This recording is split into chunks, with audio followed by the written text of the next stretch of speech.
जय हिंद दोस्तों, मैं अमरनाथ आप सभी लोगों का स्वागत करता हूं अपने YouTube चैनल फिजिक्स गुरुजी पर। आज हम बात करने वाले हैं इलेक्ट्रोमैग्नेटिक वेव्स के बारे में। तो इलेक्ट्रोमैग्नेटिक वेव्स में जो भी टॉपिक्स होंगे आज हम वन शॉट में कवर करेंगे। एक ही लेक्चर में सारी चीज़ें हम आज कवर करने वाले हैं, ठीक है। ज़्यादा वेटेज नहीं है, 3 से 4 नंबर का ये चैप्टर है, 3-4 नंबर का पूछा जाता है। तो जैसे इलेक्ट्रोमैग्नेटिक वेव्स क्या होती हैं, उनकी प्रॉपर्टीज़ क्या होती है, मैक्सवेल ने क्या क्या इसमें पॉइंट बताए थे, वो सारी चीज़ें, मैक्सवेल की इक्वेशन के बारे में बात करेंगे। फिर हम पढ़ेंगे इसका स्पेक्ट्रम, इलेक्ट्रोमैग्नेटिक वेव्स का स्पेक्ट्रम, ठीक है। तो सभी लोग कॉपी पेन निकालें और शुरू करते हैं आज के दिन का पहला टॉपिक। सबसे पहले चैप्टर का नाम लिख लेते हैं, इसको इलेक्ट्रोमैग्नेटिक वेव बोलते हैं या EMW। क्या बोलेंगे? इलेक्ट्रोमैग्नेटिक वेव्स, या इसी को बोलेंगे EMW, इलेक्ट्रोमैग्नेटिक वेव, ठीक है। सबसे पहले हम ये जानते हैं कि एक्चुअल में इलेक्ट्रोमैग्नेटिक वेव के बारे में बताया कैसे गया। तो मैक्सवेल ने सबसे पहले क्या बताया कि जो एम्पियर ने लॉ दिया था, that is known as Ampere circuital law. तो एम्पियर ने क्या लॉ दिया था कि करंट जब फ्लो करता है तो किसी न किसी वायर में फ्लो करता है, मतलब वायर में जब चार्ज चलेगा तो ही करंट फ्लो होगा, ठीक है। या तो करंट अगर कहीं जा रहा है तो आसपास मैग्नेटिक फील्ड बनेगा। दो पॉइंट बताएं, करंट कैसे फ्लो करता है किसी एक वायर में। जैसे मान लो ये वायर है, इसमें क्या चल रहा है? करंट। करंट चल रहा मतलब चार्ज क्या हो रहा? डिस्प्लेस हो रहा। चार्ज क्या हो रहा? डिस्प्लेस हो रहा। इसी को क्या बोलते हैं? एम्पियर्स करंट बोलते हैं, ठीक है। अच्छा, इसकी एक और क्वालिटी क्या है कि अगर कहीं किसी भी सर्किट से करंट जाएगा तो आसपास क्या बनाएगा? Magnetic field. अगर मैग्नेटिक फील्ड है कहीं पर, इसका मतलब है वहां पर करंट का फ्लो हो रहा है, ठीक है। तो मैक्सवेल ने बताया कि अगर ऐसा है तो कैपेसिटर की प्लेट्स के बीच में करंट नहीं है। कैपेसिटर की प्लेट के बीच में क्या है? कंडक्शन करंट नहीं है, मतलब वायर तो है नहीं। कैपेसिटर की अगर बात करें तो कैपेसिटर में दो प्लेट्स होती हैं, एक प्लेट प्लस एक माइनस। यहाँ बीच में कोई वायर नहीं है, बट यहाँ मैग्नेटिक फील्ड है। क्या है यहाँ पर? मैग्नेटिक फील्ड है, मतलब यहाँ पे क्या होना चाहिए? करंट। यहाँ क्या होना चाहिए? करंट। अगर यहाँ पे करंट है, इसका मतलब है कि जो कंडक्शन करंट है वो इसके अंदर फिलहाल तो नहीं दिख रहा है, इसके अंदर कोई वायर नहीं गया ना। अगर वायर नहीं गया मतलब कंडक्शन करंट प्रेजेंट नहीं है, और कंडक्शन करंट अगर प्रेजेंट नहीं है इसका मतलब है कि एम्पियर का जो थ्योरी था वो क्या हुआ? फेल हो गया। एम्पियर ने जो बताया कि करंट जब फ्लो करेगा तो किसी न किसी कंडक्टर से करेगा, तब मैक्सवेल ने बताया कि ऐसा नहीं है, एक करंट और एग्जिस्ट करती है। और उन्होंने एम्पियर के लॉ पे मॉडिफाई कर दिया। किस पे मॉडिफाई किया? एम्पियर्स लॉ पे मॉडिफाई किया, एक चेंज करा उन्होंने, वो चीज बताई क्या थी, ठीक है। तो सबसे पहले हम ये देखते हैं कि उसमें कमी क्या थी। तो हम एम्पियर्स लॉ की इनकंसिस्टेंसी देखेंगे। सबसे पहली हेडिंग लिखें, inconsistency of Ampere's law. Inconsistency of amperes law. Ampere's law की इनकंसिस्टेंसी के बारे में बताया कि एक्चुअल में गलत कैसे हो रहा है। तो इन्होंने क्या करा? एक कैपेसिटर लिया। क्या करा? एक कैपेसिटर लिया। यहां हम ऐसे ले लेते हैं, दिस इज अ कैपेसिटर, ये पैरेलल प्लेट कैपेसिटर है। अब इसको कनेक्ट कर दिया यहां पर डायरेक्ट सोर्स के साथ, डीसी सोर्स के साथ, ऐसे, ठीक है। जैसे ही स्विच ऑन करेंगे, स्विच ऑन करेंगे तो क्या फ्लो करेगा? करंट। तो यहां करंट गया। कौन सा करंट है? ये मेन करंट है, इसको हम लोग बाद में कंडक्शन करंट भी बोलेंगे। तो ये करंट ऐसे गया, ये करंट ऐसे गया। तो एक बात क्लियर है कि जब वायर में से करंट पास होगा, वायर में क्या करेगा? करंट पास होगा, तो यहाँ क्या बनेगा? Magnetic field. क्या बनेगा? Magnetic field. तो ये हमारा एक लूप बना जिसे मैग्नेटिक फील्ड का नाम देंगे। इस लूप का नाम दे देता हूं मैं लूप 1। ये पहला लूप है मैग्नेटिक फील्ड का। दूसरा, देखा ये गया कि ये प्लेट के बीच में भी मैग्नेटिक फील्ड है। क्या है? मैग्नेटिक फील्ड है। कैसे पता चलेगा मैग्नेटिक फील्ड है? तो यहां पर क्या करा? कंपास नीडल रखा। क्या करा? मैग्नेटिक कंपास को यहां पे रखेंगे तो एक डिफ्लेक्शन प्रोड्यूस होगा। उस डिफ्लेक्शन की वजह से पता चला कि यहां पर क्या है? मैग्नेटिक फील्ड एग्जिस्ट कर रहा है। बट पॉइंट ये है कि यहाँ पे करंट तो फ्लो नहीं कर रहा है क्योंकि वायर नहीं है। क्या नहीं है? वायर। फिलहाल तो हम इसको लूप 2 दे देते हैं, फिर बात करते हैं आगे। ये प्लेट हमारी प्लस हो गई और ये प्लेट क्या हो गई, माइनस, ऐसे। अब अगर लूप 1 और लूप 2 में मैं एम्पियर्स लॉ लगाऊं तो क्या आएगा, तो यहां लिखे according to Ampere circuital law, according to Ampere circuital law, या एम्पियर्स लॉ भी लिखते हैं ना, Ampere's circuital law in loop L1 loop में अगर एम्पियर्स लॉ लगाएं तो क्या आएगा, integration of B dot dl, यही बताया था, integration of B dot dl is equal to mu 0 times current in the loop. तो इस लूप के अंदर तो करंट है, आई करंट जा रहा है ना लूप से, तो क्या आएगा, म्यू 0 टाइम्स करंट। ये आया लूप 1 की कंडीशन, ये हमने पढ़ रखा है एम्पियर सर्कुटल लॉ में। अब बात करेंगे लूप 2 की, तो वहां अप्लाई करते हैं according to Ampere's law, Ampere's circuital law, या एम्पियर्स लॉ भी लिखेंगे, इन लूप L2। जब L2 में लूप लगाया तो क्या आया, integration of B dot dl is equal to mu 0 times current, but इसके अंदर करंट क्या है, नहीं मिल रहा है, कंडक्शन करंट क्या है, 0। जो एम्पियर ने बताया था वो करंट नहीं मिल रहा, तो क्या आएगा, 0। भाई करंट इसके अंदर थोड़ी ना एग्जिस्ट कर रहा है, कोई वायर जाता तो करंट आता, ये एम्पियर ने बताया था कि अगर कोई वायर जा रहा होगा तो करंट चलेगा। तो यहाँ पे तो वायर है नहीं, कैपेसिटर बीच के प्लेट के बीच में, कैपेसिटर की प्लेट के बीच में कोई वायर नहीं रहता। तो ये हो गया लूप 2। अब अगर इन दोनों को ध्यान से देखें तो ये दोनों इक्वेशन क्या है, इक्वल नहीं है, दोनों इक्वेशन क्या है, इक्वल नहीं है। मतलब इसे लूप 2 का नाम दे देते हैं, B dot dl L1 is not equal to integration of B dot dl L2,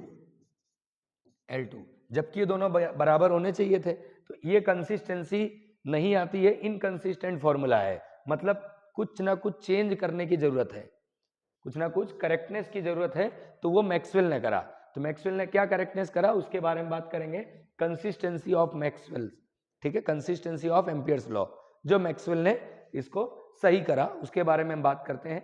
आप इसको एक बार नोट कर ले, मैं एक बार बोर्ड चेक कर लेता हूं सही आ रहा है या नहीं, ठीक है, आप नोट करें एक बार। हाँ ठीक है, सारी चीजें दिख रही, क्लियर है, कोई दिक्कत नहीं। चलिए अब हम बात करेंगे कंसिस्टेंसी की, एम्पियर्स लॉ की कंसिस्टेंसी क्या है। तो नेक्स्ट हेडिंग लिखेंगे consistency of Ampere's law, consistency of Ampere's law, या एम्पियर सर्कुटल लॉ भी बोल सकते हैं, एम्पियर्स लॉ। अब इसका कंसिस्टेंट वाला फॉर्म देखेंगे, कौन सा फॉर्म देखेंगे, कंसिस्टेंस वाला। तो इन्होंने एक मॉडिफिकेशन किया, इन्होंने क्या बताया कि कैपेसिटर के प्लेट के बीच में एक करंट फ्लो करता है जिसका नाम होता है डिस्प्लेसमेंट करंट।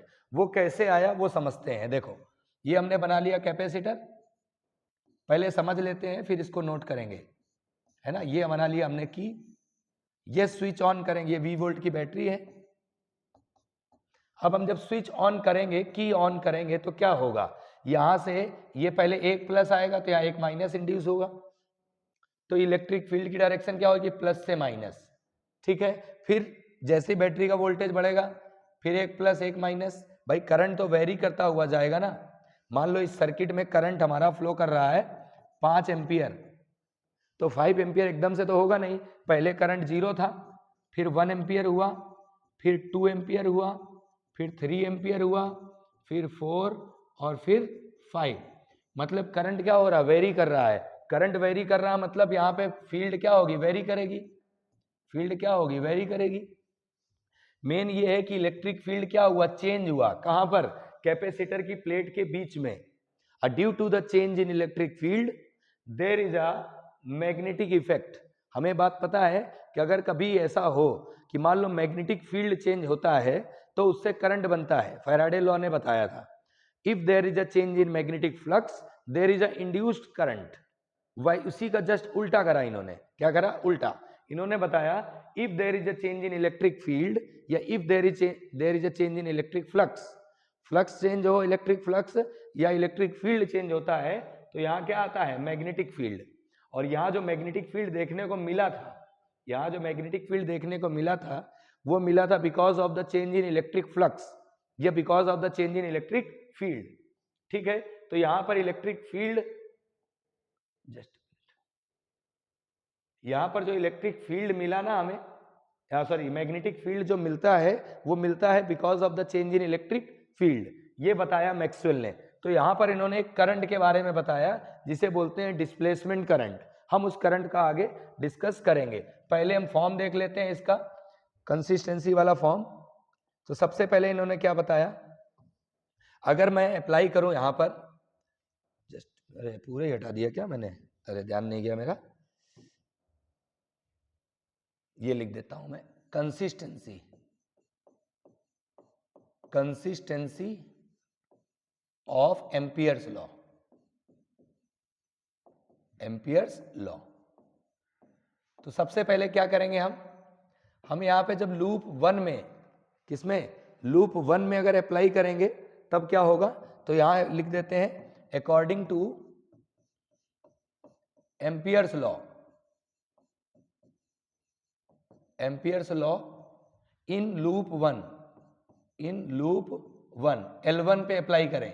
अगर L1 में अप्लाई करेंगे तो हमारे पास इक्वेशन क्या आएगी, B dot DL is equal to mu 0 times current.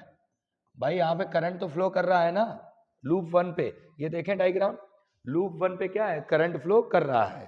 तो ये हो गया। अब लूप 2 के बारे में बात करते हैं, तो ये लिखे अकॉर्डिंग टू एम्पियर्स लॉ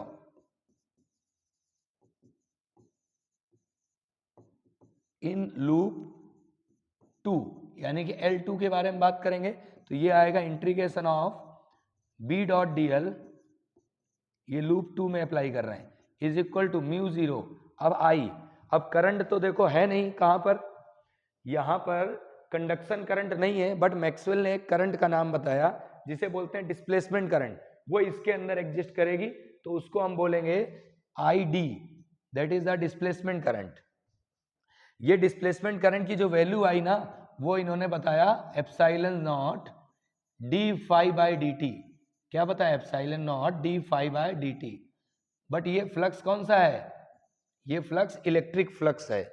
हमने जब इसको सॉल्व करा तब देखा कि जो डिस्प्लेसमेंट करंट है वो कंडक्शन करंट के बराबर आता है। कैसे आएगा वो देखें यहाँ पर, इसको ऐसे लिख सकते हैं एप्सिलॉन नॉट d/dt, फ्लक्स को हम लिख सकते हैं electric field into surface area. क्या लिख सकते हैं, electric field into surface area flux होता है। यहाँ पे जो कॉमन है उसे कॉमन कर लो, तो ID की वैल्यू क्या है, एप्सिलॉन 0, A को बाहर कर लें, एक काम करो एप्सिलॉन 0 A बाहर करो और ये लिखो d/dt, और इलेक्ट्रिक फील्ड को हम लिख सकते हैं पोटेंशियल अपॉन लेंथ। क्या लिख सकते हैं, potential upon length, electric field का फॉर्मूला है। इस टर्म्स को ऐसे लिखा जा सकता है एप्सिलॉन 0 A, और L बचा हमारे पास, L को हम नीचे ले आते हैं, एक काम करते हैं L को मैं D लिख देता हूं क्योंकि आप लोग D से फेमिलियर हो। किससे, लेंथ की जगह हमने D यूज करा, distance between the capacitor plates को D बोलते थे, तो मैंने यहाँ D लिख दिया। ठीक है, और बचा क्या यहाँ पर, ये हो गया एप्सिलॉन 0 A/d बाहर आ गया, तो क्या बचा dV/dt, ये बचेगा ना, dV/dt। ठीक है, इसको लिखेंगे CdV/dt। क्या लिखेंगे, CdV/dt। तो ये तो डिस्प्लेसमेंट करंट का एक फॉर्मूला आया, बट हम नहीं चाह रहे हैं इससे लेके आना, जस्ट मिनट, इसको मैं डायरेक्ट लिख देता हूं। अभी हमने यहाँ पे फॉर्मूला जो यूज करा ना, ये भी फॉर्मूला है, आगे आएगा, ये हम लोग दूसरे फॉर्मूले पे आ गए। 2 मिनट, इसको एक काम करो ना, इसको डायरेक्ट ऐसे लिख लो। देखो पहला ये है कि ये क्या है, एक क्लोज लूप है, और क्लोज लूप अगर है तो उसमें फ्लक्स कितना होगा, चार्ज अपॉन एप्सिलॉन नॉट। क्या होगा, चार्ज अपॉन एप्सिलॉन नॉट। तो एप्सिलॉन नॉट को बाहर ले आओ, तो ये क्या आया, ID equal to epsilon 0 cut जाएगा, क्या बचेगा, dQ/dt। और dQ/dt को हम क्या बोलते हैं, कंडक्शन करंट। क्या बोलते हैं, कंडक्शन करंट। dQ/dt का मतलब flow of charge, charge flow कर रहा है, तो इसी को हम डिस्प्लेसमेंट करंट को कंडक्शन करंट बोल सकते हैं। तो फिलहाल ये हो गया इक्वेशन नंबर 2। अब अगर ध्यान से देखें तो दोनों क्या आ रहा है, equal. Equation number 1 is equal to 2, so it is consistent. ये क्या हुआ, कंसिस्टेंट हो गया, मतलब हमारा फॉर्मूला अब करेक्ट हो गया। अभी दोनों क्या आ रहा है, बराबर आ रहे हैं, LHS LHS RHS RHS, ठीक है। तो ये मॉडिफिकेशन किया डिस्प्लेसमेंट करंट के नाम पे। तो हम डिस्प्लेसमेंट करंट के बारे में बात करते हैं अभी। ये साइड में जरूर दिखा देना कि कैसे आया, ठीक है, तो इसको नोट कर लो। अच्छा, एक और चीज, CBSE में कभी कभी ये पूछा जाता है, इतना कोई खास नहीं पूछता है। पूछे जाने वाली जो चीजें हैं थोड़ी आगे हैं, अभी आएंगी, जैसे डिस्प्लेसमेंट करंट हो गया, इलेक्ट्रोमैग्नेटिक वेव्स हो गया, उसके न्यूमेरिकल्स हो गए, उसकी प्रॉपर्टी हो गई, स्पेक्ट्रम हो गया, इनसे क्वेश्चन आते हैं, ठीक है। अब हम बात करते हैं डिस्प्लेसमेंट करंट की, ठीक है, क्या होता है। जैसा कि बताया मैक्सवेल ने, उसके अकॉर्डिंग अगर देखें तो डिस्प्लेसमेंट करंट की डेफिनेशन देखेंगे पहले हम। तो डिस्प्लेसमेंट करंट आता कैसे है, सबसे पहले बात ये है, डिस्प्लेसमेंट करंट आता कैसे है।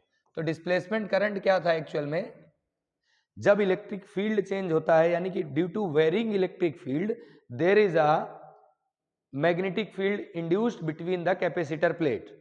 यानी कि अगर इलेक्ट्रिक फील्ड को वेरी करेंगे तो मैग्नेटिक फील्ड बनेगा, और उसी मैग्नेटिक फील्ड बनेगा मतलब कि उसकी वजह से एक करंट आएगा जिसे हम क्या बोलते हैं, डिस्प्लेसमेंट करंट। मतलब क्या हुआ, यहां ऐसे लिख सकते हैं, due to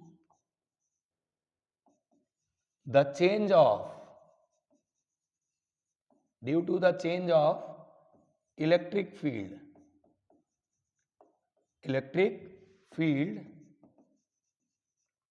due to the change of electric field displacement current exists, there is a existence of displacement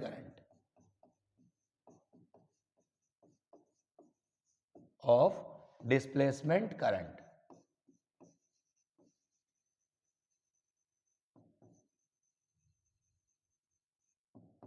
ठीक है। अगर इलेक्ट्रिक फील्ड चेंज होगा तो क्या मिलेगा, हमें डिस्प्लेसमेंट करंट मिलेगा। और इसका फॉर्मूला देख लेते हैं, तो इसका फॉर्मूला क्या है, तो हम इसको लिखते हैं ID equal to epsilon naught d∅dt। ये मिलता है डिस्प्लेसमेंट करंट का formula.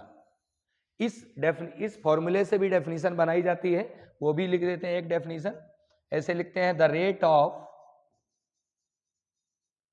Rate of change of, देखें आप क्या चेंज हो रहा है, electric flux, the rate of change of electric flux, अब ब्रैकेट में लिख सकते हैं इलेक्ट्रिक फील्ड, एक ही बात है ना, फील्ड चेंज होगा तो फ्लक्स चेंज होगा, electric field due to the rate of, क्या लिखा था, rate of change of electric flux is known as displacement current।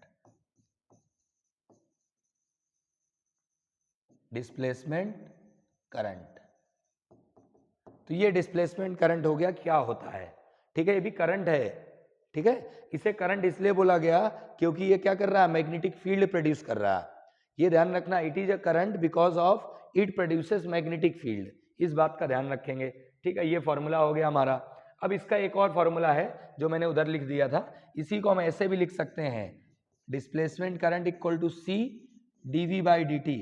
हम अभी लेके आ रहे थे ना फॉर्मूले को, तो ये भी एक फॉर्मूला है, इससे न्यूमेरिकल आता है, तो ये इंपॉर्टेंट फॉर्मूला है, इससे न्यूमेरिकल पूछा गया है, JEE में भी पूछा गया है और 12th बोर्ड में भी पूछा गया है। तो C dV/dt अभी हमने वहां पे सॉल्व करा था, वैल्यू रखी थी फ्लक्स की E/A, वहां से सॉल्व करेंगे तो फॉर्मूला आएगा।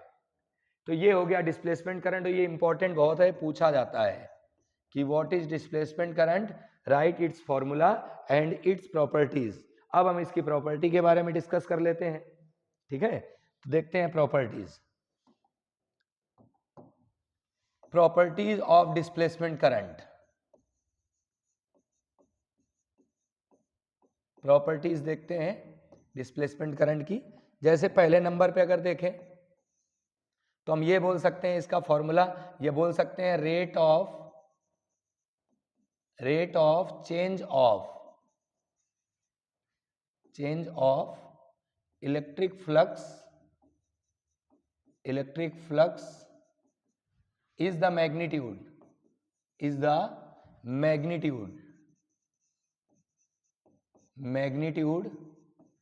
of displacement current. मतलब डिस्प्लेसमेंट करंट का जो मैग्नीट्यूड है ना, वो किसकी वजह से आता है? इलेक्ट्रिक फ्लक्स के चेंज होने की वजह से। तो ये पहली प्रॉपर्टी हो गई। दूसरा, अब अगर बात करें कंडक्शन करंट के साथ में हमेशा एग्जिस्ट करती है या, ठीक है, तो ये लिख सकते हैं it always comes in addition with the conduction current. भाई अगर कंडक्शन करंट नहीं होगा तो डिस्प्लेसमेंट करंट नहीं बनेगा। अगर मान लो वायर में करंट फ्लो ही नहीं कर रहा है, ये हमने बनाया, अगर इस वायर में करंट फ्लो ही नहीं कर रहा तो यहाँ डिस्प्लेसमेंट करंट कैसे आएगा? तो ये हमेशा कंडक्शन करंट के साथ में आएगा। तो it always comes in addition with the conduction current, ठीक है। अच्छा, ये कंडक्शन करंट के अगर साथ में है तो ये कंटिन्यूटी को फॉलो करेगी, ठीक है। तो कंडक्शन करंट के साथ में मतलब अगर दोनों करंट हैं तो देखो कंडक्शन करंट तो यहाँ तक फ्लो करेगा वायर में, लेकिन कैपेसिटर की प्लेट के बीच में कौन फ्लो करेगा? Displacement current. तो ये साथ में रहेंगे, तो ये लिख सकते हैं in addition with conduction current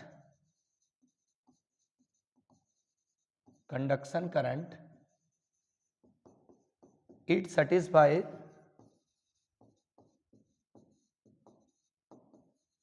the property of continuity।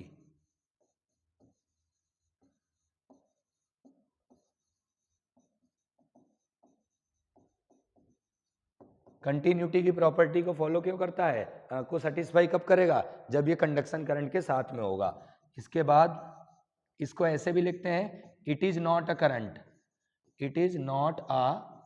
Current. अब सोच रहे होगे कि करंट नहीं है, क्यों नाम दिया गया? क्योंकि ये मैग्नेटिक फील्ड प्रोड्यूस करता है ना।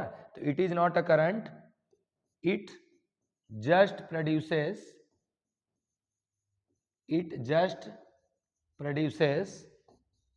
the magnetic field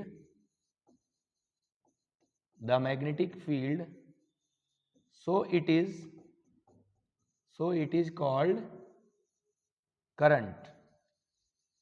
इसलिए इसको करंट बोलते हैं क्योंकि करंट क्या है, या तो चार्ज कैरी करे या तो मैग्नेटिक फील्ड बनाए, तभी उसे करंट बोलेंगे। तो ये चार प्रॉपर्टी है, इंपॉर्टेंट है, 2-3 तो याद ही रखो, एटलीस्ट 2 तो आनी चाहिए, ठीक है। ये आप नोट कर लो, मैं एक बार चेक कर लेता हूँ स्क्रीन। एक्चुअली प्रॉब्लम ये है कि आज मोबाइल का डेटा थोड़ा सा गड़बड़ है, मोबाइल में जो मेमोरी रहती है वो लगभग भरी हुई है, तो कभी ऐसा ना हो कि स्क्रीन चलते चलते बंद हो जाए, ठीक है। अभी तो फिलहाल ठीक है। चलिए, तो ये हो गया प्रॉपर्टी डिस्प्लेसमेंट करंट की, ठीक है। अब हम बात करते हैं इसके आगे। अब हम बात करने वाले हैं जैसे कि कभी कभी ऐसा आता है show that conduction current and displacement current are same.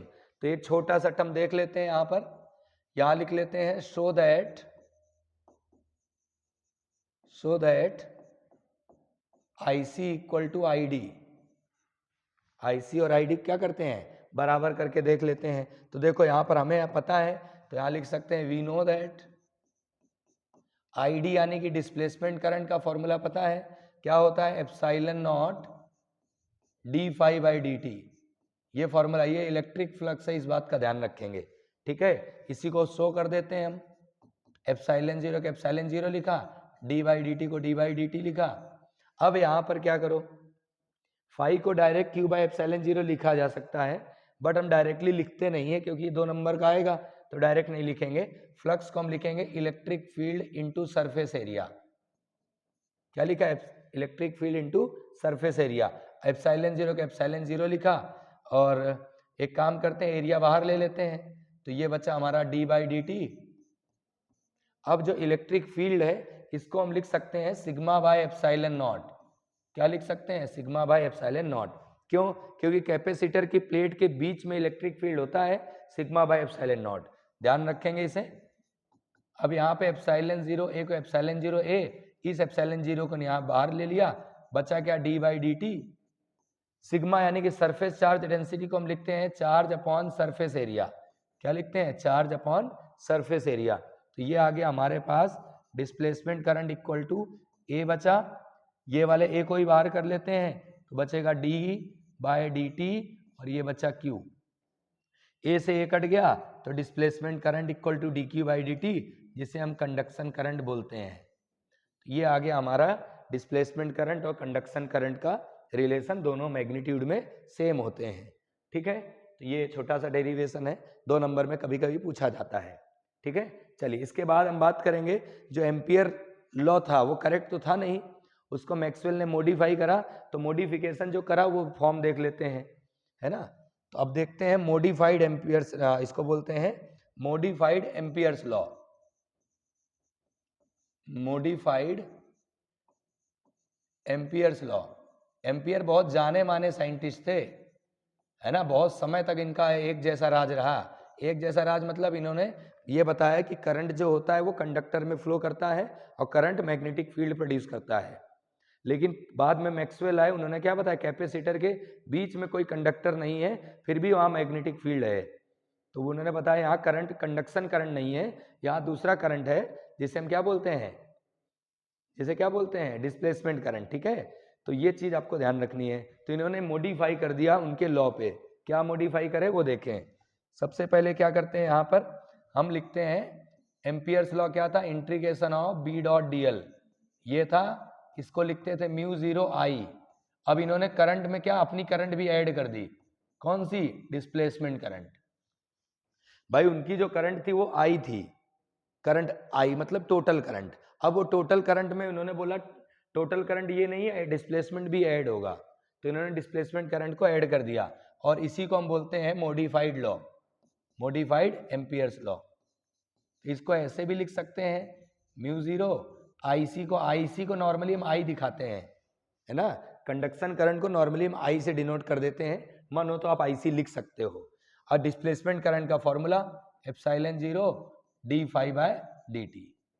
तो ये लॉ जो है ना इसे बोलते हैं हम मॉडिफाइड एम्पियर सर्कुटल लॉ। ठीक है, तो ये डिस्प्लेसमेंट करंट हमने इसमें ऐड कर दी, ये हो गया हमारा मॉडिफाइड लॉ। 1 नंबर का पूछा जाता है, कम पूछा गया है बट ये ध्यान रखें कि हाँ डिस्प्लेसमेंट करंट ऐड करा था, इतना सही। ठीक है, अच्छा अब ये जो इन्होंने इतनी राम कहानी बताई मैक्सवेल ने, तो उस राम कहानी का काम क्या था, उसका काम ये था कि अगर इलेक्ट्रिक फील्ड वेरी करेगा तो मैग्नेटिक फील्ड बनेगा, मतलब इलेक्ट्रिक फील्ड अगर वेरी करेगा तो मैग्नेटिक फील्ड बनेगा, जिससे इन्होंने एक चीज बना दी जिसे बोलते हैं इलेक्ट्रोमैग्नेटिक वेव। इन्होंने क्या बताया, इलेक्ट्रोमैग्नेटिक वेव के बारे में बता दिया।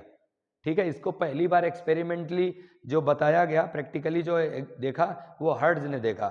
हर्ट्ज ने क्या देखा कि इलेक्ट्रोमैग्नेटिक वेव बनाई और उसको कुछ किलोमीटर तक उन्होंने ट्रेवल कराया, मतलब इलेक्ट्रोमैग्नेटिक वेव हवा में चल रही थी। सोचने वाली बात है कि सिग्नल हवा में चल रहे हैं, जैसा नॉर्मली आज हम देखते हैं ना, मोबाइल में बात करते हैं तो हमने बात करी, हेलो बोला और वो हमारा सिग्नल पहुंच गया। तो ये देन पूरी मैक्सवेल की है, तो मैक्सवेल को सभी लोग थैंक यू बोलो अभी के अभी। ठीक है, ग्रेट साइंटिस्ट थे। अगर ये मैक्सवेल डिस्प्लेसमेंट करंट के बारे में नहीं बताते तो हम एम्पियर्स की थ्योरी में चल रहे होते कि वायर में करंट चलेगा तभी होगा, मतलब फ्लो ऑफ वेव्स नहीं हो पाएगा, वेव्स जो चलती है ना वो ट्रेवल नहीं कर पाती इलेक्ट्रोमैग्नेटिक वेव्स, तो मैक्सवेल रिस्पॉन्सिबल है उसके। ठीक है, तो इन्होंने क्या बताया इलेक्ट्रोमैग्नेटिक वेव के बारे में। इलेक्ट्रोमैग्नेटिक वेव क्या होती है वो देखते हैं।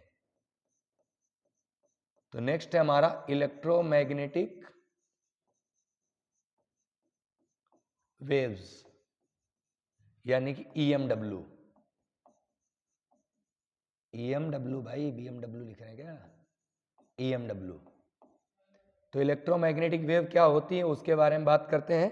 पहले ये ध्यान रखना कि इलेक्ट्रोमैग्नेटिक वेव प्रोड्यूस होती है because of the changing electric field और चेंजिंग मैग्नेटिक फील्ड। भाई इलेक्ट्रिक फील्ड चेंज होगा तो मैग्नेटिक फील्ड भी चेंज मिलेगा जो चेंज होता रहेगा। ठीक है, तो इसका पहले स्टेटमेंट लिख देते हैं, लिखने के पहले समझ लेते हैं क्या है। देखो इलेक्ट्रिक फील्ड और मैग्नेटिक फील्ड दोनों म्यूचुअली परपेंडिकुलर हैं। कैसे हैं, म्यूचुअली परपेंडिकुलर हैं। और ये दोनों म्यूचुअली परपेंडिकुलर है जिस डायरेक्शन में वेव चल रही है। मान लेते हैं इलेक्ट्रिक फील्ड ऊपर जा रहा है, मैग्नेटिक फील्ड इधर जा रहा है, तो वेव हमारी ऐसे चलेगी, इलेक्ट्रोमैग्नेटिक वेव। मतलब electric field and magnetic field perpendicular to each other and perpendicular to the direction of wave propagation. ठीक है, तो इलेक्ट्रोमैग्नेटिक वेव क्या है, तो इसमें इलेक्ट्रिक फील्ड और मैग्नेटिक फील्ड रहते हैं, तो इसको लिख सकते हैं it consist of electric field. Important definition है ना, और ये पॉइंट आना भी चाहिए आपको क्योंकि चैप्टर ही वही पढ़ रहे हैं। तो it consist of electric field and magnetic field, electric field and magnetic field mutually perpendicular to each other, mutually perpendicular to each other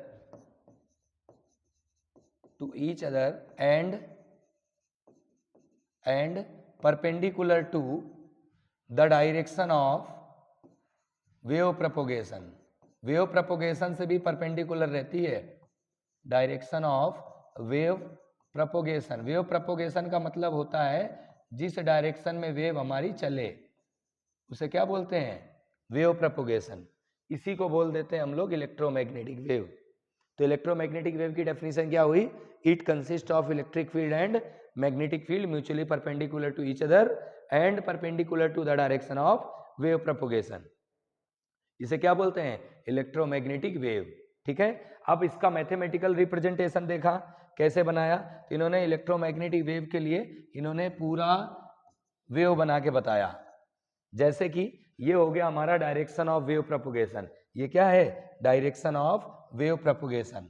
इसे लिख देते हैं डायरेक्शन ऑफ वेव प्रोपोगेशन, जिस डायरेक्शन में वेव प्रोपोगेट कर रही है, चल रही है। ठीक है, ये एक्स एक्सिस है, मान लेते हैं कौन सी है, प्लस एक्स एक्सिस है। ठीक है, अब क्या देखा इन्होंने, मान लिया कि इलेक्ट्रिक फील्ड किधर है, वाई एक्सिस में। भाई इलेक्ट्रिक फील्ड इन्होंने वाई एक्सिस में रखी, तो इलेक्ट्रिक फील्ड को इन्होंने ऐसे डिनोट कर दिया, this is what, electric field. ऐसे ये हो गया इलेक्ट्रिक फील्ड, तो ये हम इसको इलेक्ट्रिक फील्ड को ऐसे डिनोट कर देते हैं एरो से कि ये इलेक्ट्रिक फील्ड है, ऐसे बना दिया, this is what, electric field. किधर जा रही है, इलेक्ट्रिक फील्ड वाई एक्सिस में ट्रेवल कर रही है। किधर ट्रेवल कर रही है, वाई एक्सिस में, ऐसे। तो ये हो गया हमारा इलेक्ट्रिक फील्ड। क्या हो गया, इलेक्ट्रिक फील्ड। और क्या बताया इन्होंने कि जो मैग्नेटिक फील्ड है वो परपेंडिकुलर जाएगा, तो मैग्नेटिक फील्ड को इन्होंने मान लिया जेड एक्सिस में। किधर माना, जेड नहीं लेंगे, हाँ जेड ही लेना पड़ेगा ना, क्योंकि वाई एक्सिस में तो इलेक्ट्रिक फील्ड हो गई, वाई एक्सिस में क्या हो गया, इलेक्ट्रिक फील्ड। तो ये इन्होंने ऐसे बताया, ये हो गया मैग्नेटिक फील्ड। किधर, जेड एक्सिस में। मैग्नेटिक फील्ड किधर गया, जेड एक्सिस में। बताते हैं, देखो म्यूचुअली परपेंडिकुलर रखना है हमें, हमारे पास 3 एक्सिस होती हैं, तो ये हो गया हमारे पास मैग्नेटिक फील्ड। देखो इसको समझो पहले, जैसे मैंने माना वाई एक्सिस में क्या है, इलेक्ट्रिक फील्ड। ठीक है, तो वाई एक्सिस में इलेक्ट्रिक फील्ड ऐसे ले लो, जेड एक्सिस में क्या है, मैग्नेटिक फील्ड। तो एक्स एक्सिस में क्या चलेगा, इलेक्ट्रोमैग्नेटिक वेव। ऐसे समझो सबसे बेटर है। ये हो गया हमारा इलेक्ट्रिक फील्ड, ये हो गया मैग्नेटिक फील्ड, और ये हो गया direction of wave propagation. Y axis, z axis, और ये एक्स एक्सिस में हमारी वेव चलेगी। तो ये जेड एक्सिस वाला जो टर्म है ना, ये मैग्नेटिक फील्ड का है, जेड एक्सिस।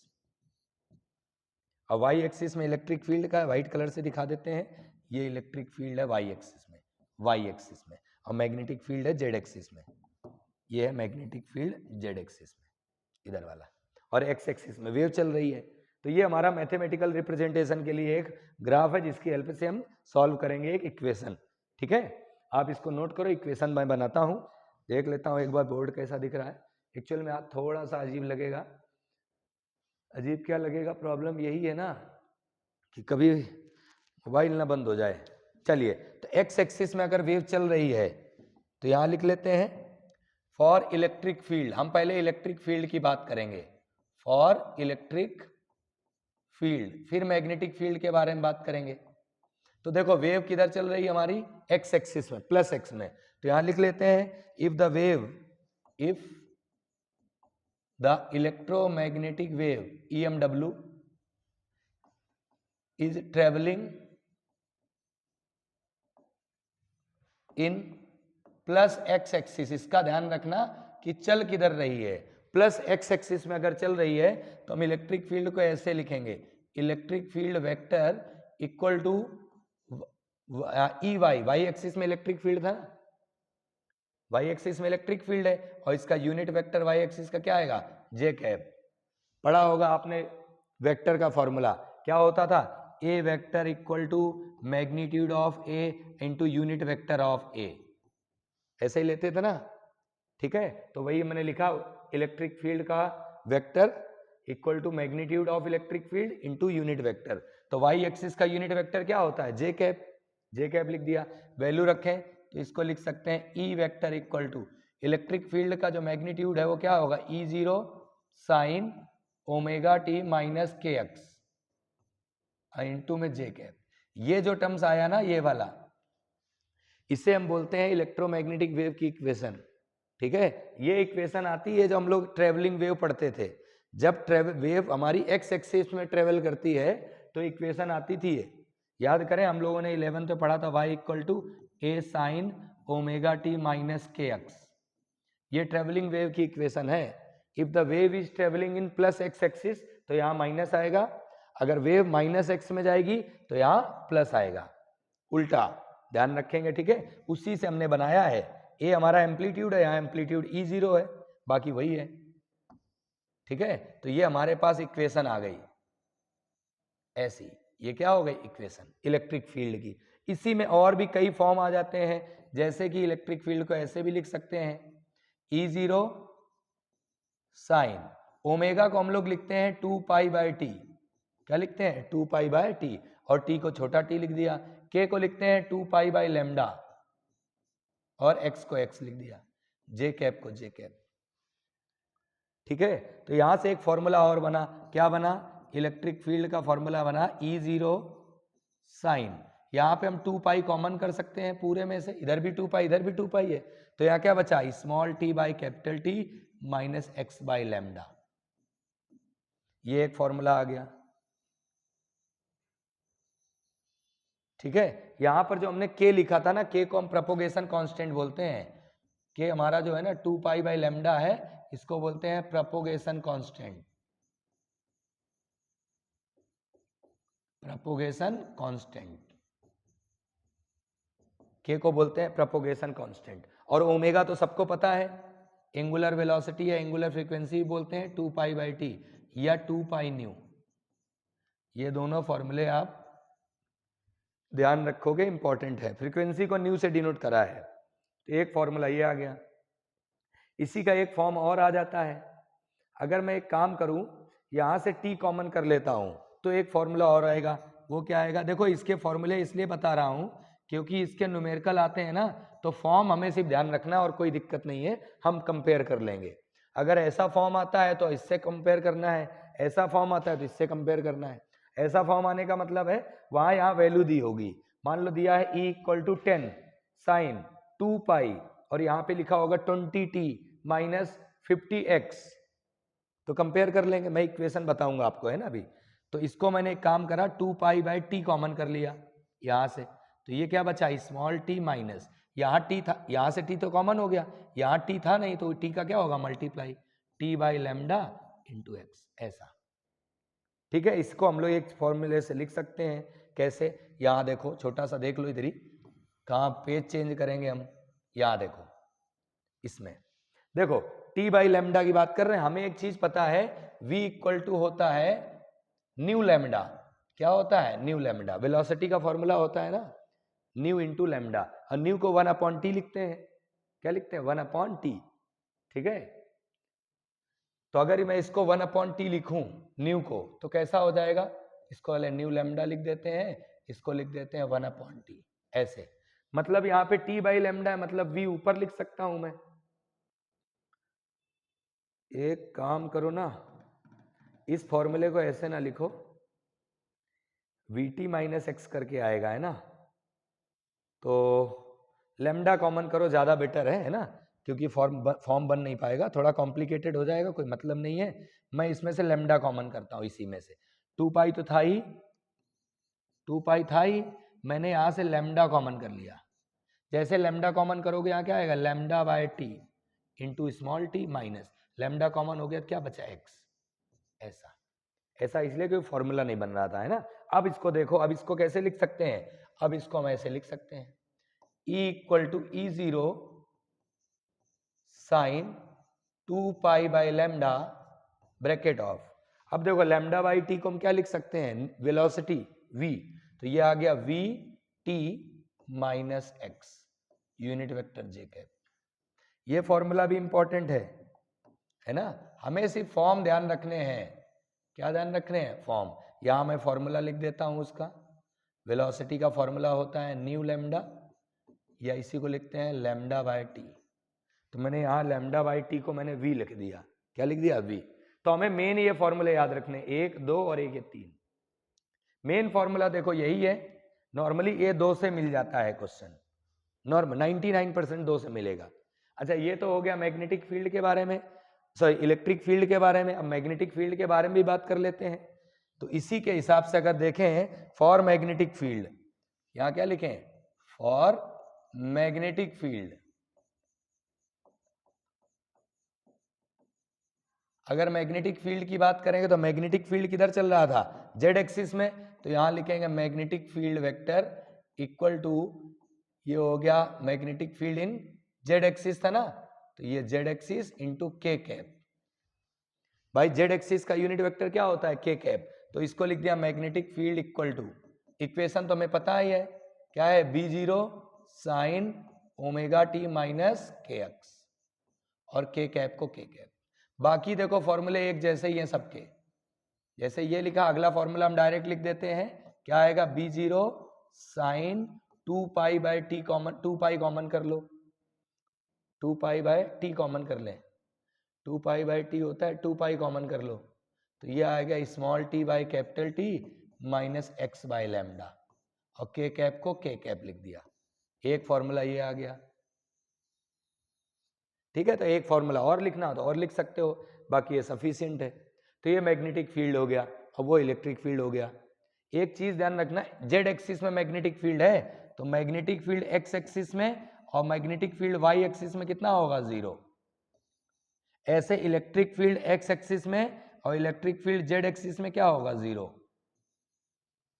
भाई इलेक्ट्रिक फील्ड किधर चल रहा था, वाई एक्सिस में, तो एक्स एक्सिस में इलेक्ट्रिक फील्ड तो 0 होगा, और जेड एक्सिस में इलेक्ट्रिक फील्ड भी 0 होगा।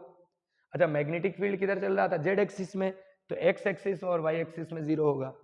ठीक है, ये ध्यान रखेंगे, ये मैथमेटिकल रिप्रेजेंटेशन है और इसका न्यूमेरिकल बहुत पूछा जाता है। मैं यहाँ पे इसके बारे में बता देता हूँ, न्यूमेरिकल कैसे आता है, क्या क्या फॉर्मूले लगेंगे वो बता देते हैं ना। ठीक है, आप इसको नोट कर लो, एक बार मैं वापस से चेक करता हूँ सारी चीजें, ठीक है। हाँ चलिए देखें यहाँ पर, जैसे इसका न्यूमेरिकल के अगर बारे में बात करें तो न्यूमेरिकल कैसे आता है, देखो ऐसे इक्वेशन लिख के आएगी। मान लो इलेक्ट्रिक फील्ड की इक्वेशन आई, तो यहां लिख के आ गया 10 साइन, और यहां आ गया मान लो 20t माइनस 50x, ऐसे आ गया। अब आपसे इसमें कई सारी चीजें पूछेगा, क्या क्या पूछेगा, कुछ चीजें जो है आगे बताऊंगा मैं अभी, जस्ट इसके आगे वाली स्लाइड में। जैसे इसमें आपसे पूछेगा पहला कि E0 की वैल्यू बताओ, दूसरा मैग्नेटिक फील्ड की वैल्यू बताओ, तीसरा वेवलेंथ की वैल्यू बताओ या फ्रीक्वेंसी की वैल्यू बताओ, दोनों पूछ सकता है। इसके बाद वेवलेंथ हो गया, फ्रीक्वेंसी हो गया। अच्छा प्रोपगेशन कांस्टेंट की वैल्यू भी पूछ सकता है, यहां से टाइम भी पूछ सकता है, स्पीड पूछ सकता है, इलेक्ट्रोमैग्नेटिक वेव की स्पीड क्या है, यहां लिख लेते हैं, स्पीड ऑफ EMW पूछ सकता है, एंगुलर वेलोसिटी पूछ सकता है, ओमेगा, जैसे के पूछेगा वैसे ओमेगा। तो कैसे करेंगे ऐसे क्वेश्चन को वो समझे पहले। देखो हम पहले इस इक्वेशन ऐसी देख रहे हैं, तो इसको हम कंपेयर किससे करें, हमारे पास तो 3 इक्वेशन है, तो हमें जो फॉर्म दिख रहा है वो ये दिख रहा है, E equal to E0 sine omega t minus k x, ऐसे। अच्छा, इसी इक्वेशन को वो ऐसे भी लिख सकता था। कैसे लिख सकता था? इसी इक्वेशन को वो ऐसे भी लिख सकता था। कैसे? E इक्वल टू बोल सकता था 10 साइन, यहां लिखता 50x माइनस 20t। अगर ऐसे लिखता तो हम इसको कैसे कंपेयर करते? इसको कंपेयर करते हम ऐसे, E equal to E0 sine k x minus omega t. ये 50t था ना, 50x था, ध्यान नहीं दिया, 50x माइनस, मतलब omega t minus k x लिखो या के एक्स माइनस ओमेगा टी, दोनों चलेगा, कोई दिक्कत वाली बात नहीं है। अगर बीच में माइनस लगा है तो माइनस से ही कंपेयर करोगे। माइनस बीच में लगा है मतलब वेव किधर जा रही? प्लस एक्स एक्सिस में। अगर बीच में प्लस लगा है इक्वेशन के तो वेव किधर जा रही? माइनस एक्स एक्सिस में। फिलहाल तो हम इसको कंपेयर करते, सॉल्व करते। कैसे भाई? E0 की वैल्यू क्या है? 10, यहां भी वही है, कंपेयर करो। ओमेगा की जगह कितना है? 20, के की जगह कितना है? 50, और ओमेगा का फॉर्मूला हमें पता ही है, ओमेगा को हम लिखते हैं 2π/t। ओमेगा पता चल गया है तो टी पता चल गया। अच्छा, टी पता चल गया तो फ्रीक्वेंसी भी पता चल गई, फ्रीक्वेंसी और टाइम पीरियड में रिलेशन होता है। अच्छा, के की वैल्यू पता चल गई, भाई के कितना है? यहां से देखो तो 50 आता, यहां से देखते तब भी 50 आता। भाई एक्स के साथ में जो है वो के है ना, तो के की जगह वैल्यू पर के का फॉर्मूला होता है 2π/λ। के पता चल गया तो वेवलेंथ पता चल गया, वेवलेंथ पता चला तो वेलोसिटी पता चला, v equal to nu lambda. अब बच रहा इलेक्ट्रिक फील्ड का मैग्नीट्यूड, पता था मैग्नेटिक फील्ड का मैग्नीट्यूड निकालना है तो ये फॉर्मूला होता है E0/B0 इक्वल टू C। मैं आगे बताऊंगा इसे। सारी चीजें क्लियर हो गई, मतलब इसी पैटर्न से क्वेश्चन पूछेगा। एक और पूछ सकता है वो direction, direction of wave, direction of wave, या इसी को बोलेंगे यूनिट वेक्टर बताना है, unit vector of wave. Wave किधर चल रही है उसका यूनिट वेक्टर बताओ। तो यूनिट वेक्टर कैसे बताते हैं? तो भाई इलेक्ट्रिक फील्ड हमारी किधर चल रही? एक्स एक्सिस में। किधर चल रही? एक्स एक्सिस में। यहां यूनिट वेक्टर दिया होगा, फिर एक्स एक्सिस में चल रही, तो हम लोग क्या करते हैं, electric field into magnetic field जो आता है वो आता है इलेक्ट्रोमैग्नेटिक वेव की direction, velocity of wave. Important है, भी ध्यान रखना। Electric field cross magnetic field जो आएगा वो आएगा वेलोसिटी ऑफ इलेक्ट्रोमैग्नेटिक वेव, वो डायरेक्शन आएगी जिस डायरेक्शन में चल रहा है।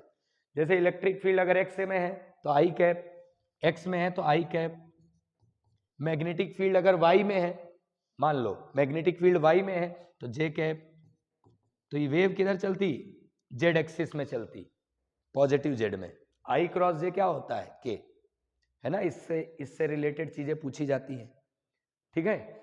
अब हम बात करते हैं फिलहाल प्रॉपर्टीज की, कि इसकी प्रॉपर्टीज क्या क्या होती हैं। तो इलेक्ट्रोमैग्नेटिक वेव की कुछ प्रॉपर्टीज देखते हैं। प्रॉपर्टीज ऑफ EMW, ज्यादा प्रॉपर्टी नहीं हमें याद रखनी है, समझेंगे लेकिन पूरी, क्योंकि क्वेश्चन किसी से भी आता है। लेकिन लिखने के लिए ज्यादा से ज्यादा 4 प्रॉपर्टी पूछी जाती है। कितनी? 4, ठीक है। सबसे पहले अगर देखें तो इलेक्ट्रोमैग्नेटिक वेव का सोर्स क्या होता है, कैसे बनाते हैं। तो एक्सीलरेटिंग चार्ज जो रहता है ना, वो इलेक्ट्रिक फील्ड और मैग्नेटिक फील्ड दोनों प्रोड्यूस करता है। तो accelerating charge is the source of electromagnetic wave. तो यहां लिख सकते हैं एक्सीलरेटिंग चार्ज, या इसी को ऑसिलेटिंग चार्ज भी बोलते हैं। अगर चार्ज हमारा ऑसिलेट कर रहा हो, oscillating, oscillating charge, accelerating charge can produce, या is the source of, ज्यादा बेटर है, is the source of electromagnetic wave। पहला तो हो गया कि इलेक्ट्रोमैग्नेटिक वेव बनाना है तो क्या करना पड़ेगा, चार्ज को एक्सीलरेट कराना है या ऑसिलेट कराना है। दूसरा, electromagnetic wave speed of light से चलती है वैक्यूम पर, ठीक है। तो यह लिख सकते हैं it can travel with the speed of light, with the speed of light in vacuum या स्पेस। एंड, अच्छा एंड मतलब क्या भैया, और क्या? तो और ये है कि इसको चलने के लिए मीडियम की रिक्वायरमेंट नहीं है, क्योंकि स्पेस में चल रही है तो मीडियम की रिक्वायरमेंट थोड़ी ना। And do not require any material medium, किसी भी मटेरियल मीडियम की रिक्वायरमेंट नहीं होती है। ठीक है, तो देखो स्पेस में इसकी स्पीड क्या है, तो यहां लिख लेते हैं इन स्पेस। वैक्यूम में जो स्पीड है वो होती है इसकी c, क्या होती है c, जिसकी वैल्यू रहती है 1/√μ0ε0। इसको हम लिखते हैं 3 × 10⁸ मीटर पर सेकेंड।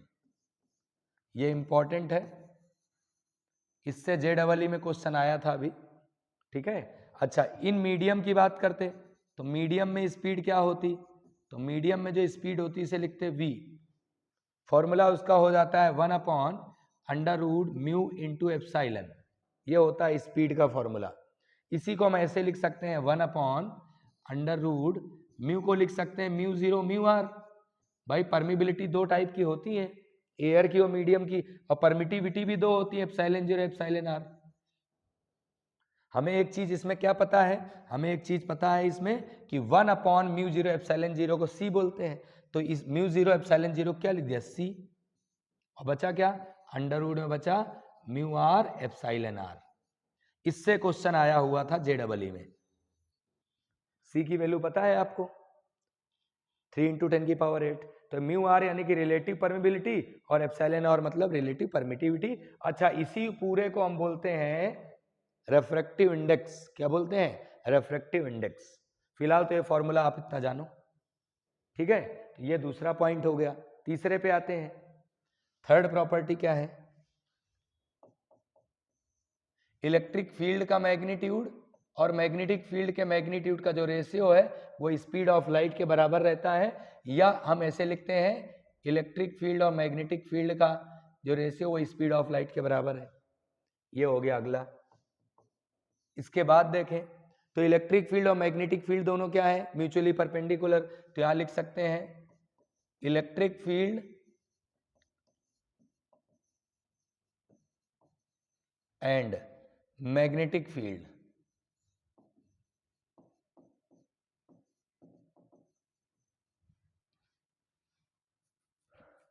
सेम फेज में रहते हैं, ऐसा लिख लेते हैं, दोनों परपेंडिकुलर ही है ना। तो electric field and magnetic field,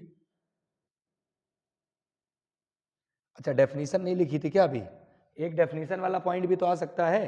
तो electric field and magnetic field are perpendicular to each other, एक दूसरे से परपेंडिकुलर रहेंगी, and perpendicular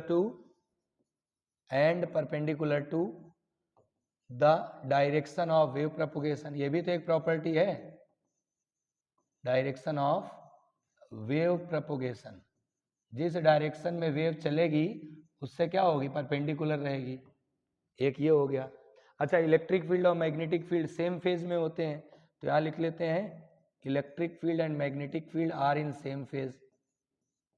electric field and magnetic field are in same phase. Same phase का मतलब क्या हुआ, सेम फेज का मतलब ये हुआ कि दोनों एक साथ मैक्सिमम होंगे और एक साथ मिनिमम होंगे। यहां देखें डायग्राम, हमने बनाया था ना डायग्राम, ये देखें, तो एक साथ मैक्सिमम हो रहे हैं, ये भी मैक्सिमम है, ये भी मैक्सिमम है, और एक साथ मिनिमम हो रहे हैं। ठीक है, इसीलिए बोलते हैं they are in same phase, they are in same phase. तो electric field and magnetic field are in same phase, एक ही फेज में रहेंगे। ठीक है, इसके बाद दे कैरी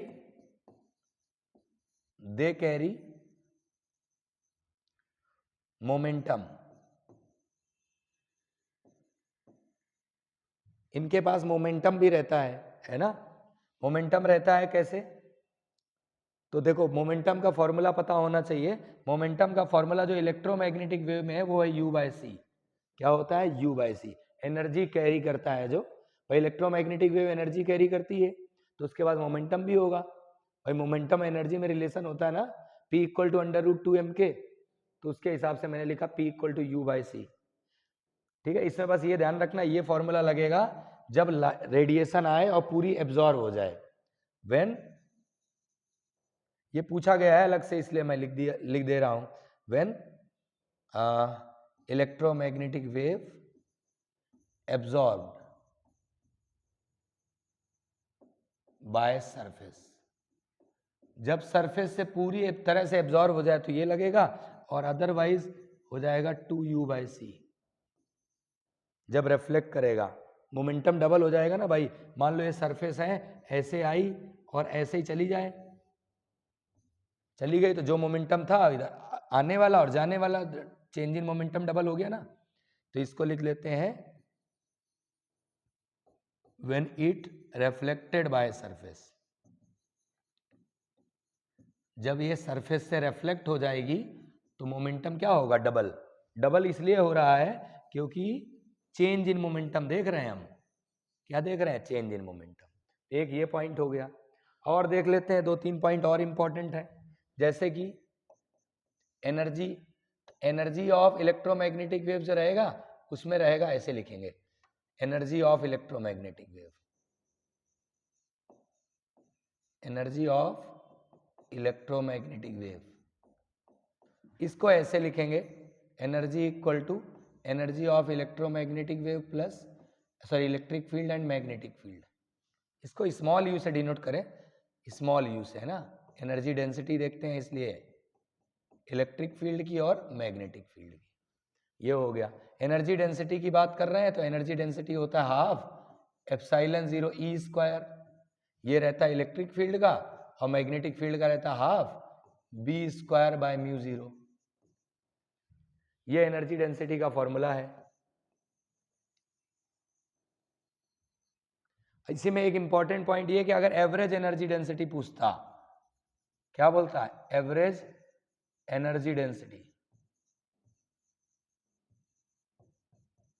एवरेज अगर पूछेगा तो इसको लिखेंगे U इक्वल टू, ये हो जाएगा हमारा 1/4 एप्सिलॉन 0 E0² प्लस यहां हो जाएगा B0²/μ0। देखो इजीली याद हो जाएंगे फॉर्मूले एक्चुअल में। देखो एनर्जी डेंसिटी तो आपने इलेक्ट्रिक फील्ड की पढ़ रखी है ना, एनर्जी डेंसिटी आपने इलेक्ट्रिक फील्ड की पढ़ रखी है ना, तो उसका फॉर्मूला हाफ एप्सिलॉन 0 E² होता है। जब एवरेज की बात करेंगे ना तो इसको हम RMS मान लेते हैं, क्या लेते हैं, ये RMS है और ये भी RMS वैल्यू है, और RMS का फॉर्मूला E0/√2 होता है, स्क्वायर करते तो 2 नीचे एक्स्ट्रा आ जाता, तो वो 2 और 2 4 हो गया। ठीक है, तो ये हो गया हमारे पास एवरेज एनर्जी डेंसिटी। अच्छा एक चीज ध्यान रखना, एवरेज एनर्जी डेंसिटी में एनर्जी डेंसिटी इलेक्ट्रिक फील्ड की और मैग्नेटिक फील्ड की बराबर होती है, ये हम अभी प्रूफ करके दिखाएंगे, पूछा गया है अलग से। अच्छा ट्रांसवर्स इन नेचर होती है, यहां लिख लेते हैं, ये भी बहुत इंपॉर्टेंट पॉइंट है, इट इज, एक नंबर में पूछा जाता है ना, ट्रांसवर्स इन नेचर। वैसे इसको वहीं लिखना चाहिए था, कहां पर, जहां हमने लिखा था इलेक्ट्रिक फील्ड और मैग्नेटिक फील्ड एक दूसरे से परपेंडिकुलर है और perpendicular direction of wave propagation से है, इसलिए पता चलता है कि electromagnetic wave transverse in nature रहती है। ठीक है, सुपरपोजिशन प्रिंसिपल को ओबे करती है, इट, ये लास्ट है, obeys the principle of superposition, principle of superposition. Double speed में देख लेना, आराम से हो जाएगा रिवीजन, सुपरपोजिशन। भाई डबल स्पीड में देखना, फटाफट फटाफट निपटा लोगे आप। ठीक है, तो ये हो गया हमारा इलेक्ट्रोमैग्नेटिक वेव की प्रॉपर्टीज के बारे में, कंप्लीट हो गया। अब जैसे एक ये पूछा जाता है कभी कभी, show that U equal to UB। ठीक है, ये अगला टॉपिक हम देखेंगे। जैसे आ गया, मैं आपको एग्जाम के बिहाफ में सारी चीजें बता रहा हूं, है ना, कॉम्पिटेटिव एग्जाम में जो पूछा जाता है वो यहीं से पूछा जाता है, नया कुछ नहीं है। So that UE equal to UB, और टाइम बर्बाद करूंगा नहीं मैं बिल्कुल भी आपका। जैसे अब UE मैंने ले लिया, यूई को लिखते हैं half epsilon not E square, ऐसे। ठीक है, अब इसी में कुछ चेंज कर लेते हैं, जैसे कि मैंने हाफ को हाफ लिखा, एप्सिलॉन जीरो लिखा। इलेक्ट्रिक फील्ड का एक फॉर्मूला आया हमारे पास, ये ध्यान करें आप लोग। हमने लिखा था electric field upon magnetic field को हम लिखते हैं सी, तो ई को क्या लिख सकते हैं, बी इंटू सी स्क्वायर। तो ये आ गया u e equal to half epsilon naught b square i into c square. C square की वैल्यू हमें पता है भाई, सी स्क्वायर की वैल्यू है 1 upon mu naught epsilon not. देखो कैसे आया, तो ये फॉर्मूला भी आपको याद है कि C इक्वल टू आया था 1 upon under root mu zero epsilon zero. तो अगर स्क्वायर करते तो यही आता, यहाँ से एक एप्सिलॉन जीरो कट हो गया, क्या बचा, हाफ बचा, बी स्क्वायर बचा, अपॉन में म्यू जीरो बचा, और इसी को क्या बोलते हैं, energy density of magnetic field. ठीक है, ये भी कंप्लीट हो गया। ठीक है, मैं एक बार स्क्रीन चेक कर लेता हूं, उस समय मैं स्क्रीन देखने गया था, मुझे डाउट हुआ था, लिख ले आराम से आप। चलिए अब हम बात करते हैं आगे। अब बात करेंगे हम लोग यहां पर इंटेंसिटी के बारे में बात कर लेते हैं। ये जो छोटे छोटे टर्म बता रहा हूं ना, ये पूछे जाते हैं। देखो 3 नंबर या 4 नंबर का चैप्टर आ रहा है, क्वेश्चन इंपॉर्टेंट है, कोई भी एक क्वेश्चन आएगा, चैप्टर खत्म। लेकिन है छोटा सा चैप्टर, आप इसको 1.5 घंटे में कंप्लीट कर सकते हो, 1.5-2 घंटे में, अगर आप आराम से इसको देख लो तो। कुछ चीज़ें याद करने वाली इसमें है, वो आप लोग जरूर याद करना, मैं वो नोट्स जरूर अपने टेलीग्राम चैनल में रख दूंगा, है ना। चलिए हम बात करेंगे अब intensity of electromagnetic wave. Intensity of electromagnetic wave ये पूछा गया है अलग से, इलेक्ट्रोमैग्नेटिक वेव। अब इंटेंसिटी ऑफ इलेक्ट्रोमैग्नेटिक वेव का क्या मतलब होता है, हम इसकी इंटेंसिटी मेजर करना चाह रहे हैं, क्या होती है। तो देखो इंटेंसिटी ऑफ इलेक्ट्रोमैग्नेटिक वेव का मतलब होता है total energy passing per unit area per unit time from the particular volume. ठीक है, तो इसको हम पहले लिख लेते हैं फॉर्मूला। तो इंटेंसिटी को लिखते हैं, इंटेंसिटी आई इक्वल टू, ये लिख लेते हैं total energy crossing per unit area per unit time. ये हुआ फॉर्मूला। डेफिनेशन भी लिखेंगे हम लोग, डेफिनेशन लिख लेते हैं यहां पे, क्या लिख लेते हैं, the energy crossing per unit area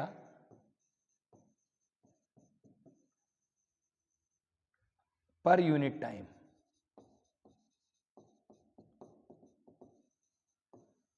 of electromagnetic wave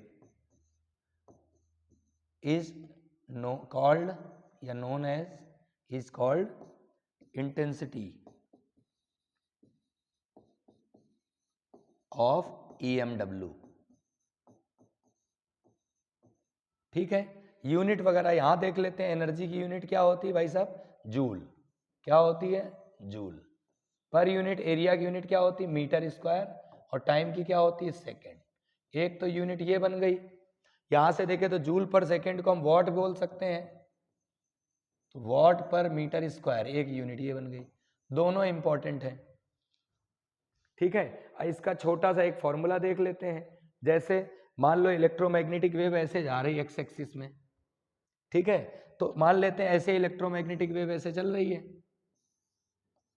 हमने इतना वॉल्यूम ले लिया, इतने वॉल्यूम की बात करेंगे, इतने की, इतने से कितनी इलेक्ट्रिक फील्ड लाइंस या कितनी एनर्जी पास हुई।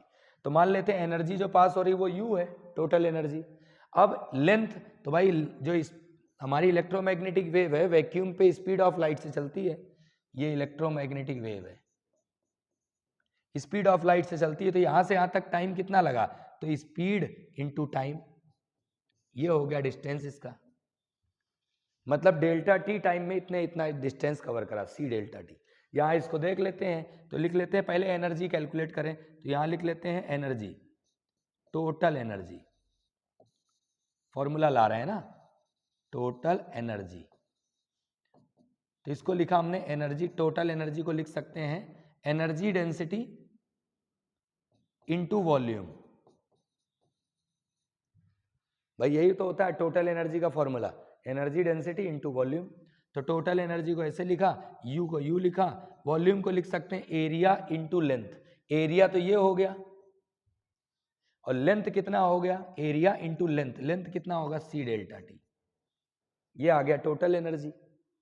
यहां लिख लेते हैं at time t, at time delta t. Delta t time में जो कवर करेगा डिस्टेंस वो होगा। अब इस फॉर्मूले में रख दो तो इंटेंसिटी का फॉर्मूला आ गया। तो लिखा intensity equal to total energy, क्या लिखा u into area into c into delta t, u into area into c delta t upon में एरिया इंटू टाइम, यही था। तो ये आ गया आई इक्वल टू, ए से ए कट गया, डेल्टा यू इंटू सी आ गया। यू को क्या बोलते हैं हम लोग, हाफ एप्सिलॉन 0 ई स्क्वायर, और सी को लिख दिया सी। इसको हम लोग E0 स्क्वायर लिख सकते हैं। क्या लिखते हैं, E0 स्क्वायर, ठीक है, क्योंकि इलेक्ट्रिक फील्ड और मैग्नेटिक फील्ड दोनों क्या है, इक्वल है मैग्नीट्यूड में, तो डबल हो जाएगा, मतलब E0 स्क्वायर आ जाएगा। भाई ये जो टोटल एनर्जी है वो तो सम है ना इलेक्ट्रिक फील्ड और मैग्नेटिक फील्ड का, ये दोनों बराबर है, तो इसको 2 टाइम्स UE नहीं लिख सकते, और 2 को तो 2 लिखा। UE का फॉर्मूला होता है, एवरेज की बात करें अगर तो 1/4 एप्सिलॉन 0 E0 स्क्वायर, यही लिखा था ना, energy density of electric field 1/4 epsilon 0 E0 square. 2 से 2 कट कर दो तो 1/2 एप्सिलॉन 0 E0 स्क्वायर, ठीक है। तो ये इस बात का भी ध्यान रखेंगे हम। तो ये आ गया हमारा इंटेंसिटी ऑफ इलेक्ट्रोमैग्नेटिक वेव, ठीक है। इसमें एक और आता है कभी कभी, प्रेशर के बारे में भी बात कर लेता है वो, मुझे भी एकदम से याद नहीं आ रहा उसका क्या नाम रहता है, प्रेशर रहता है, pressure exerted by electromagnetic wave. देख लेते हैं क्या है।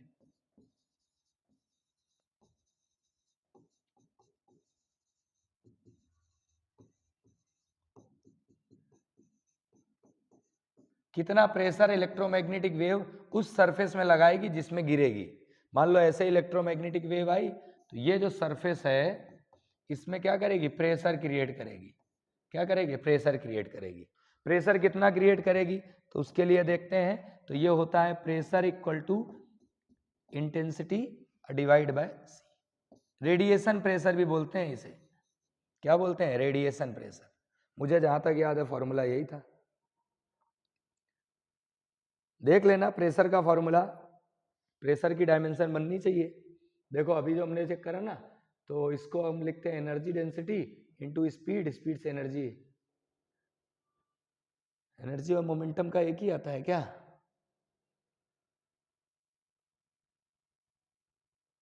चेक कर लेना एक बार, नहीं तो मैं चेक तो कर लूंगा अभी, फिलहाल तो यही फॉर्मूला है जहां तक मुझे याद है, ठीक है। प्रेशर एक्सर्टेड, मैं एक बार देख लेता हूं इसको, यही आता है कि नहीं आता।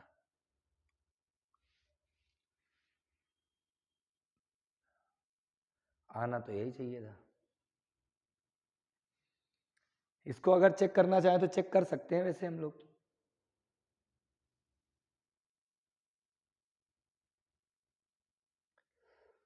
क्या था, हाँ जहां तक मुझे याद है वो यही था, ऐसा ही कुछ था।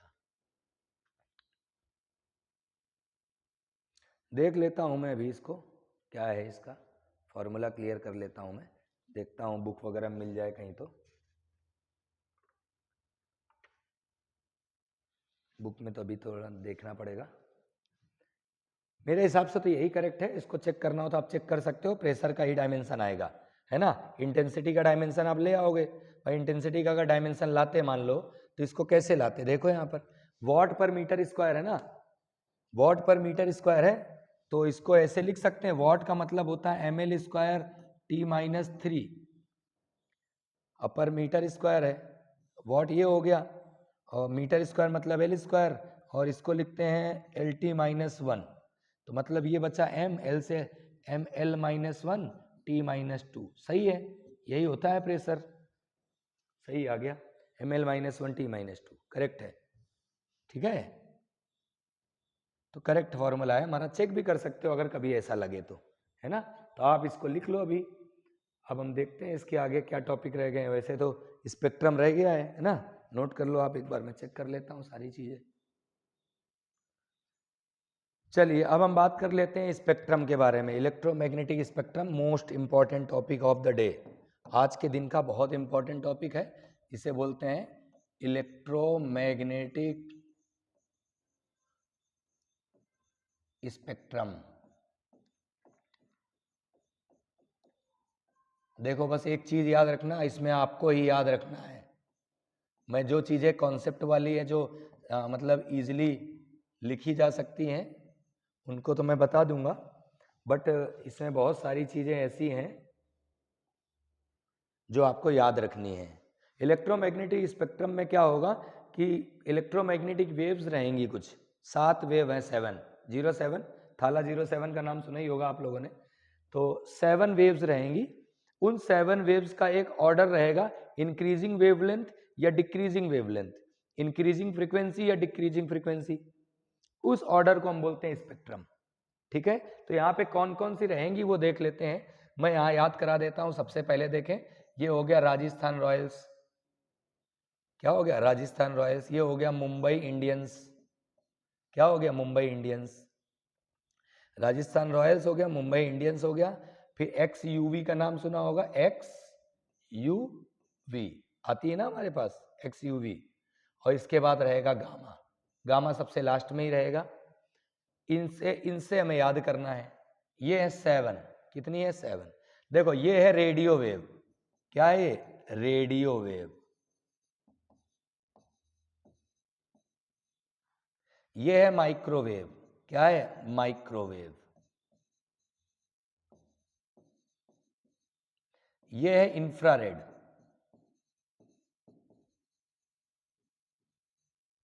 ये है विजिबल। विजिबल में भी हमारे पास 7 कलर मिलेंगे अलग अलग, जिसे बोलते हैं विबग्योर, ऐसा। विजिबल में कितने कलर रहेंगे, 7। फिर आएगा अल्ट्रावायलेट, यूवी रेज बोलते हैं, अल्ट्रावायलेट रेज, अल्ट्रावायलेट। फिर रहेगा एक्सरे, और फिर रहेगा गामा। ठीक है, अच्छा ये जो ऑर्डर है वो है हमारे पास इंक्रीजिंग फ्रीक्वेंसी, कौन सा है, इंक्रीजिंग फ्रीक्वेंसी, या इसी को लिखेंगे डिक्रीजिंग वेवलेंथ, डिक्रीजिंग वेवलेंथ। तो पहला तो आपको ये ऑर्डर ही ध्यान रख लेना है कि ये जो ऑर्डर है उसे याद रख लें, क्योंकि जो क्वेश्चन आएगा उसमें कभी कभी अरेंज करने के लिए पूछा जाता है।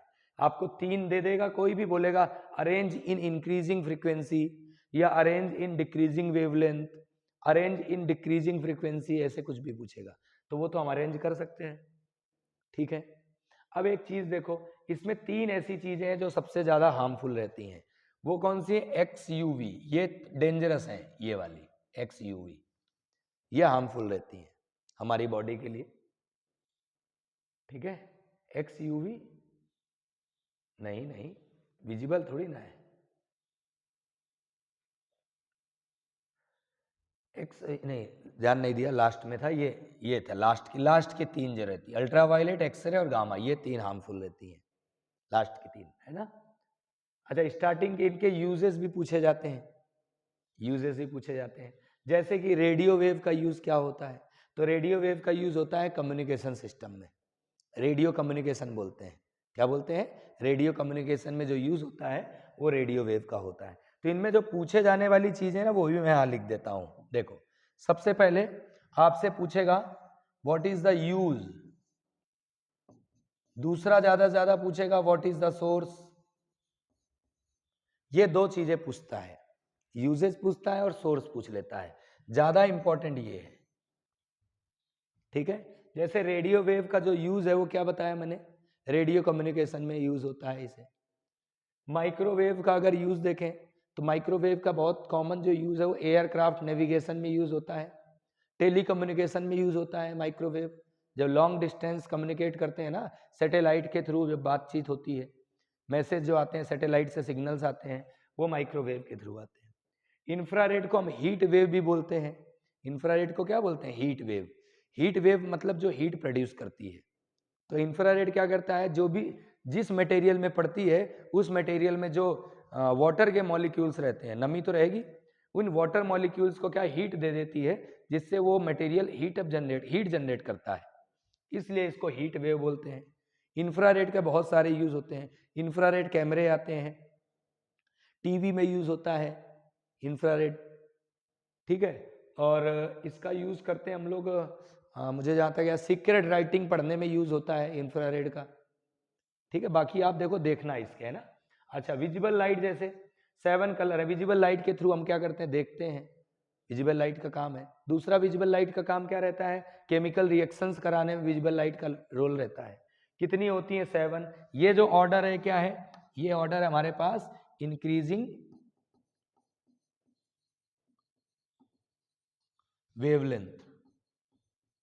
सबसे ज्यादा वेवलेंथ रेड कलर की होती है, तो ये इंक्रीजिंग वेवलेंथ है, या डिक्रीजिंग फ्रीक्वेंसी भी लिख सकते हो।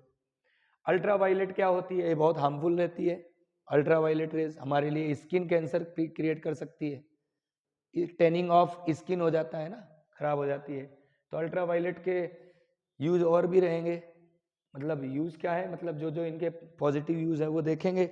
जैसे वो बैक्टीरिया वायरस को मारने के लिए भी हम अल्ट्रावायलेट यूज करते हैं, बैक्टीरिया को खत्म करने के लिए। ऑपरेशन थिएटर में जब डॉक्टर जाते हैं तो अल्ट्रावायलेट रेडिएशंस आती हैं, जिससे हाथ ऐसे करा सारे बैक्टीरिया खत्म, तो अल्ट्रावायलेट का यूज होता है।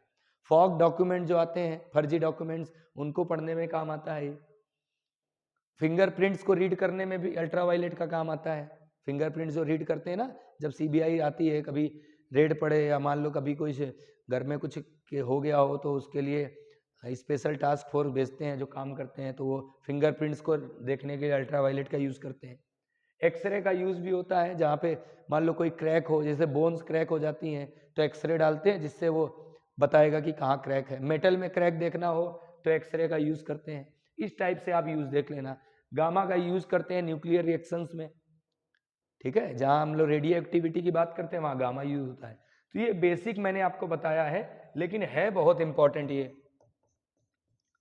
इसके क्वेश्चन खूब आते हैं, है ना। तो मैं इस चैप्टर के जितने इंपॉर्टेंट चीजें हैं वो मैं आपको एक पेपर बना दूंगा, वो पेपर मैं टेलीग्राम में जरूर अपने यूट्यूब में लिंक दे दूंगा टेलीग्राम का, उस चैनल में जरूर डालूंगा।